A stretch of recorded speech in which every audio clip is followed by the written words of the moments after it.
Hello students, आज हम बात कर रहे हैं नातेदारी व्यवस्था की। इससे पहले वीडियो में हमने विवाह देखा था कि हिंदू विवाह, मुस्लिम विवाह और ईसाई विवाह देखे थे, और आज की वीडियो में हम देख रहे हैं नातेदारी यानी कि किनशिप।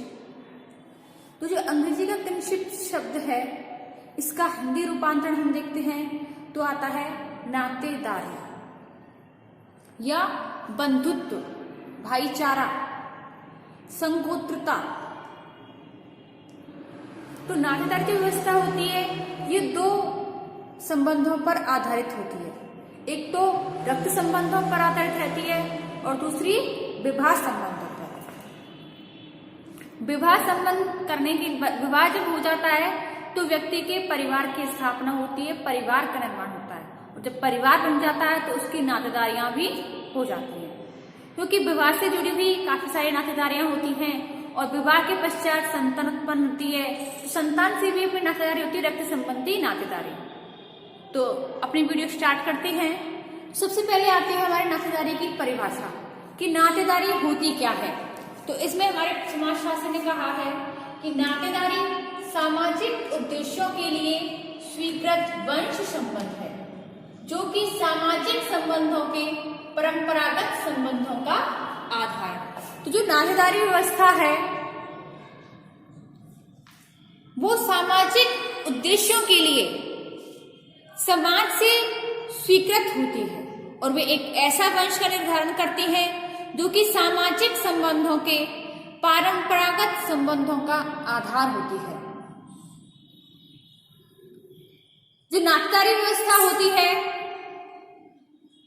उससे ये जरूरी नहीं है कि नातेदारी हमारे रक्त संबंधियों से भी हो। विवाह संबंध भी होते हैं, गोद लिए हुए दत्तक पुत्र भी होते हैं, काल्पनिक संबंध भी होते हैं। इसके बाद आता है नातेदारी के भेद यानी कि नातेदारी के प्रकार। समरक्त संबंध, समरक्त संबंध जिससे कि रक्त संबंधी होते हैं, जो कि रक्त संबंधी होते हैं, रक्त समान होते हैं। रक्त संबंधियों में कौन कौन आते हैं, जैसे कि पिता, पुत्र, पुत्री, भाई, बहन। ठीक है, इसके अंदर भी आते हैं दादा, दादी, चाचा, बुआ, नाना, नानी, मामा, मौसी। तो इस प्रकार के जो होते हैं ये हमारे रक्त संबंध होते हैं। और दूसरी जो आती है हमारी व्यवस्था विवाह संबंध। विवाह संबंध के आधार पर जैसे कि पति, पत्नी, चाची, फूफा, जीजा, मौसा, फूफा। तो इस प्रकार की जो नातेदारी होती है वो होते हैं विवाह संबंधी नातेदारी होती है, क्योंकि बुआ से तो हमारा रक्त संबंध होता है, लेकिन बुआ के पति यानी कि फूफा के जो होते हैं उनसे हमारा रक्त संबंध नहीं होता, उनसे हमारा वैवाहिक विवाह संबंध होता है। इसी प्रकार भाभी को ले लो तो भाई से हमारा रक्त संबंध है, परंतु जो भाभी होती है उनसे हमारा रक्त संबंध ना होकर के विवाह संबंध होता है, क्योंकि वो अलग ब्लड रिलेशन से आती हैं, अलग फैमिली से आते हैं। तो इस प्रकार के जो नातेदारी के भेद होते हैं वो दो प्रकार के हैं, रक्त संबंधी नातेदारी और विवाह संबंधी नातेदारी। अगली आती है नातेदारी की श्रेणियां। पहली है प्राथमिक संबंधी नातेदारी। प्राथमिक संबंधी जिनसे कि हमारा संबंध प्राथमिक संबंध होता है, जिनसे हमारा रिलेशन कैसा होता है, प्राथमिक रिलेशन होता है। प्राथमिक रिलेशन यानी कि पति का पत्नी का, पति पत्नी आपस में प्राथमिक संबंधी होते हैं। उसी प्रकार पिता पुत्र प्राथमिक संबंधी होते हैं।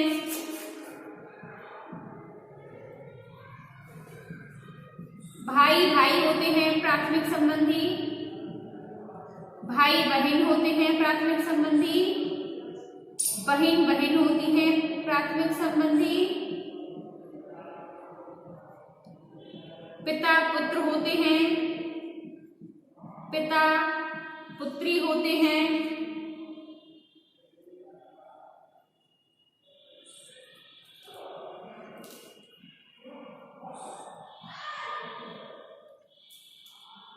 तो इस प्रकार के जो संबंधी होते हैं वो कैसे रिलेशन होता है, उनका प्राथमिक रिलेशन होता है, प्राथमिक संबंध होता है, क्योंकि इन सब रिलेशनों के बीच में कोई भी बीच वाला नहीं है।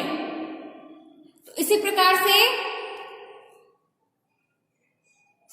और भी होते हैं, माता पुत्र का होता है, माता पुत्री का भी होता है, और एक और होता है, इनमें होता है पति और पत्नी। तो ये सात जो हमारे रिलेशन है ये होते हैं रक्त संबंधी प्राथमिक संबंध, रक्त संबंधी प्राथमिक संबंध, और जो एक बचता है ये होता है विवाह संबंधी प्राथमिक संबंध। इसी प्रकार द्वितीयक संबंध आता है। द्वितीयक संबंधी कौन होते हैं? जो प्राथमिक संबंधी के प्राथमिक संबंधी होते हैं।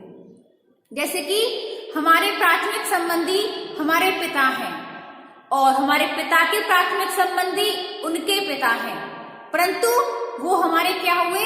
द्वितीयक संबंधी, क्योंकि हमारा उनसे सीधा कांटेक्ट नहीं है। हमारे बीच में कौन आते हैं? हमारे पिता आते हैं। तो इसी प्रकार से जो दादा हुए वो हमारे क्या हुए? द्वितीयक संबंधी। इसमें वर्णों में इनकी संख्या कितनी बताई है? 33 बताई है, यानी कि द्वितीयक संबंध होते हैं वो 33 प्रकार के होते हैं।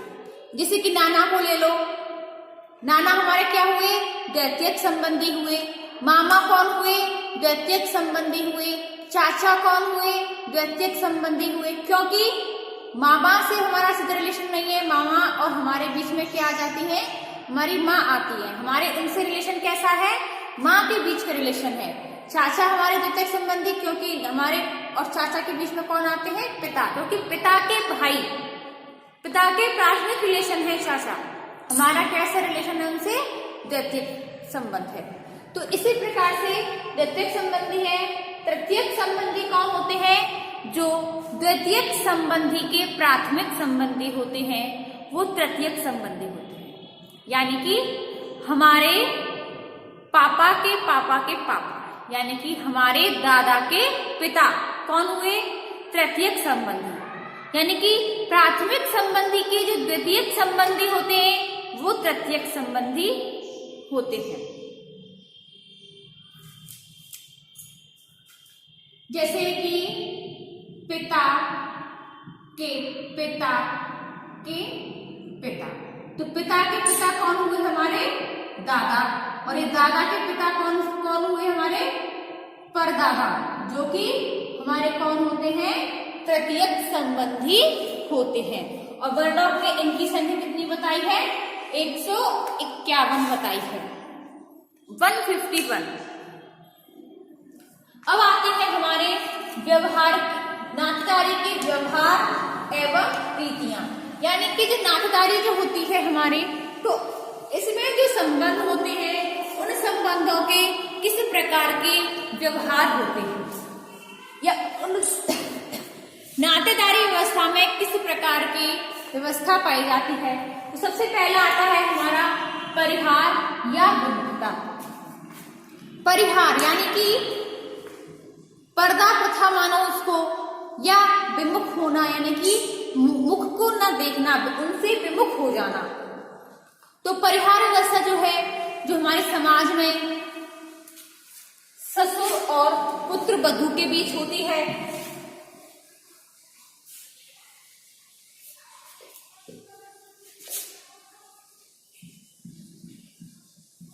ससुर और पुत्र वधू के बीच में होती है,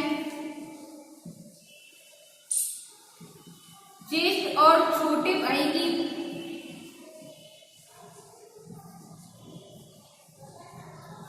भाई की पत्नी से विमुखता होती है,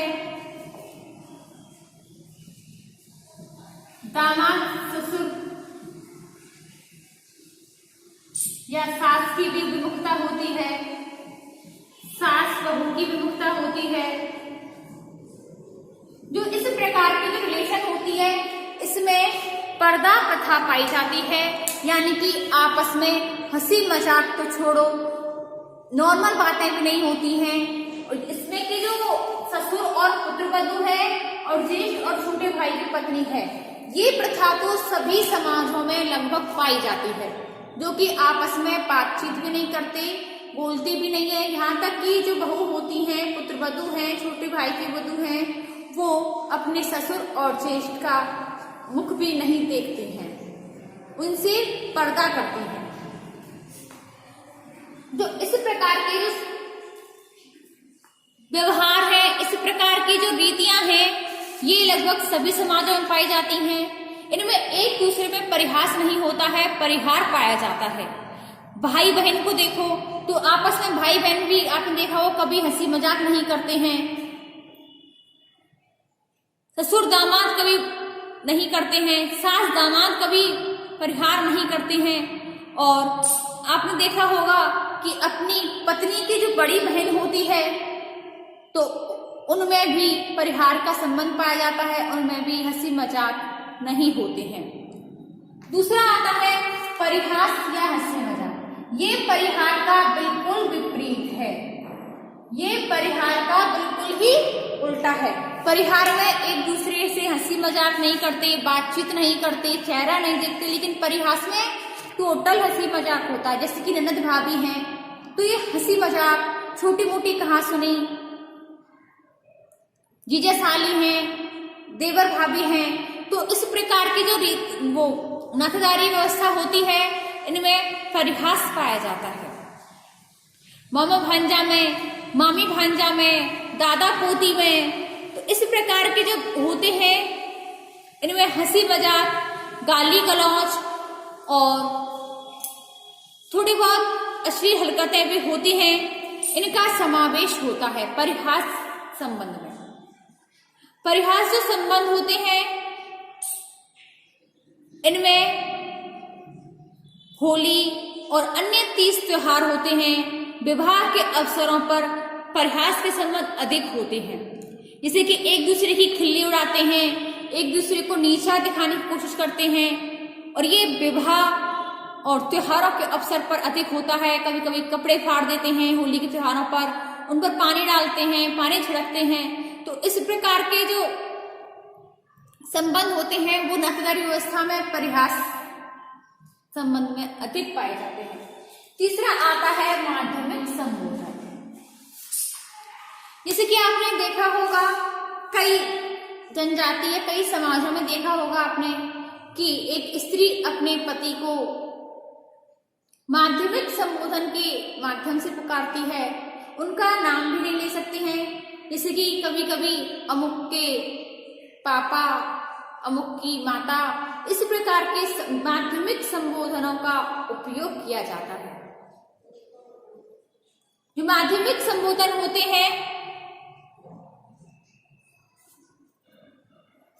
उन्हें पुकारने के लिए किसी भी व्यक्ति को माध्यम बनाया जाता है।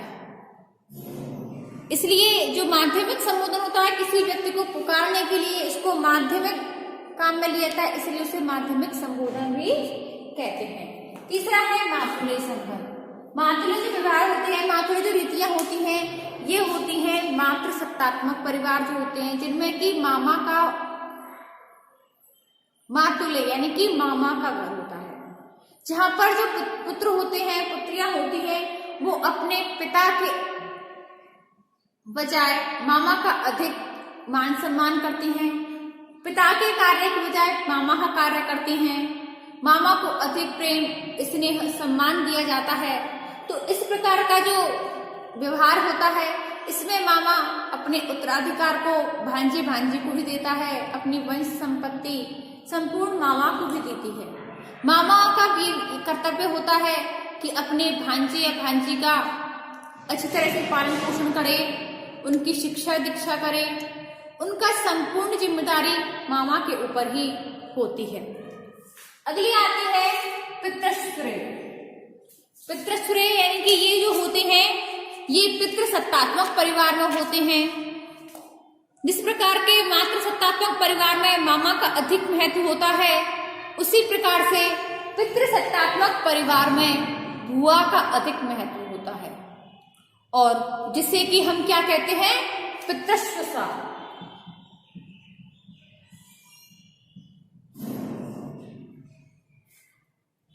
इसमें बुआ को अधिक, माता से भी अधिक बुआ को मान सम्मान प्राप्त होता है। बुआ ही बच्चे का लालन पालन करती है, पालन पोषण करती है, यहाँ तक कि पुत्र के लिए वधू का कार्य भी बुआ ही करती है, यानी कि अपने भतीजे के लिए जो पत्नी का चयन करना होता है वो बुआ ही करती है। अब आती है हमारे नातेदारी की भूमिका एवं महत्व। सबसे पहला है विवाह एवं नातेदारी परिवार का निर्धारण, यानी कि जो नातेदारी व्यवस्था, जैसे कि आपको पता है कि परिवार विवाह पर आधारित होता है, यानी कि जब विवाह हो जाता है तो विवाह के बाद ही परिवार की स्थापना होती है, और जब परिवार बन जाता है तब हमारी नातेदारी की व्यवस्था शुरू हो जाती है।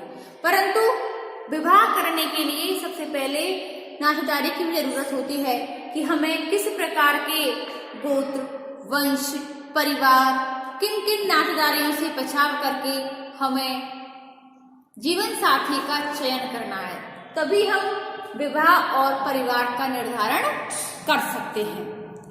क्योंकि कई परिवारों में होता है बहिर्विवाह होते हैं, अंतरजातीय विवाह होते हैं, समलिंग सहोदर विवाह होते हैं, कई विषमलिंगी सहोदर विवाह होते हैं। तो इस प्रकार के जो विवाह का निर्धारण नातेदारी के आधार पर होता है। दूसरा आता है वंश एवं पदाधिकार का निर्धारण। वंश एवं पदाधिकार का निर्धारण, जैसे कि मातृसत्तात्मक परिवार में मामा का वंश चलाने के लिए भांजे को गोद लिया जाता है, और पितृसत्तात्मक परिवार में पितृवंश के लिए अपने पुत्र को पदाधिकार सौंप दिया जाता है। वंश की लंबाई प्रतिष्ठा का मापदंड होती है। परिवार, वंश, गोत्र, ये सब नातेदारी का ही स्वरूप है। व्यक्ति की संपत्ति, उसके पद का हस्तांतरण किस लोगों में होगा, किनको होगा, इसका निर्धारण नातेदारी ही करती है। अगला आता है आर्थिक हितों की सुरक्षा। आर्थिक हित, नातेदारी समूह एक व्यक्ति नहीं बल्कि द्वितीय रक्षा पंक्ति का निर्धारण करते हैं। जब एक व्यक्ति संकट में होता है या कठिनाई में होता है तो उसे किसी आर्थिक कार्य या सांस्कृतिक दायित्वों को पूरा करना होता है, तो उसे परिवार से बाहर सहायता की आवश्यकता होती है, तो नातेदारी व्यवस्था ही सहायता करती है। जैसे कि मान के चलो किसी के ऊपर मुसीबत आ गई, कोई परेशानी हो गई, परंतु उसकी फैमिली की आर्थिक सिचुएशन इस तरह नहीं है कि उसकी हेल्प कर सके, तो नातेदारी व्यवस्था एक ऐसी व्यवस्था है जो कि आर्थिक हितों से सुरक्षित महसूस करती है, यानी कि आर्थिक हेल्प मिल जाती है हमें। अगला आता है सामाजिक दायित्वों का निर्वाह। जो नातेदारी व्यवस्था होती है, ये एक रिश्तेदार दूसरे रिश्तेदारों को बिना फल की आशा करे ही निःशुल्क सेवाएं प्रदान करते हैं, जबकि उन सेवाओं के लिए हमें बाह्य व्यक्तियों को कीमत चुकानी होती है। एक कठिन परिस्थिति के समय भी एक सहायक युद्ध एवं शिकार की अवस्था में भी साथी होता है। रिश्तेदारों की औरतें मिलजुल कर कृषि का कार्य करती हैं, घरेलू कार्य में मदद करती हैं, एक दूसरे के बच्चों को पालन पोषण में भी हेल्प करते हैं। तो इस प्रकार से नातेदारी व्यवस्था में सामाजिक सुरक्षा भी व्यक्ति को प्रदान होती है। अगला आता है मानसिक संतोष। मानसिक संतोष यानी कि जो नातेदारी व्यवस्था होती है हमें एक व्यक्ति को मानसिक संतुष्टि भी प्रदान करती है। नातेदारी के कारण व्यक्ति अपने पूर्वजों के चित्र घर में टांगता है, एल्बम संग्रहित करता है, जिसके पीछे सैकड़ों वर्षों की नातेदारी हमें केंद्रित कर सकते हैं। व्यक्ति का स्वास्थ्य, सुरक्षा, जीवन, ये सब नातेदारी के ही स्वरूप होते हैं। क्योंकि कोई व्यक्ति का स्वर्गवास हो जाता है तो उसका फोटो अपने दीवार पर टांग लेते हैं और उसकी याद हमें सैकड़ों वर्ष तक रहती है। क्योंकि उस फोटो से हम अपने बच्चों को, नाते पोतियों को भी बता सकते हैं कि भैया आपके दादा थे, परदादा थे, इसके पीछे उनकी कहानी बता सकते हैं। तो उस व्यक्ति को मानसिक संतोष प्राप्त होता है। अगला है मानव शास्त्रीय ज्ञान का आधार। जो नातेदारी व्यवस्था होती है, मानव शास्त्र के ज्ञान का आधार होती है। तो स्टूडेंट्स, आज की वीडियो में आपने नातेदारी व्यवस्था देखी, इसकी परिभाषाएं, नातेदारी के भेद, श्रेणियां, स्वरूप, इसकी व्यवहार, इसकी भूमिका। तो नातेदारी आपको कुल मिलाकर यह है कि नातेदारी रक्त समूह पर और विवाह संबंध पर आधारित होती है। तो आज के लिए बस इतना ही। इससे आगे हम देखेंगे अपनी नेक्स्ट वीडियो में। धन्यवाद।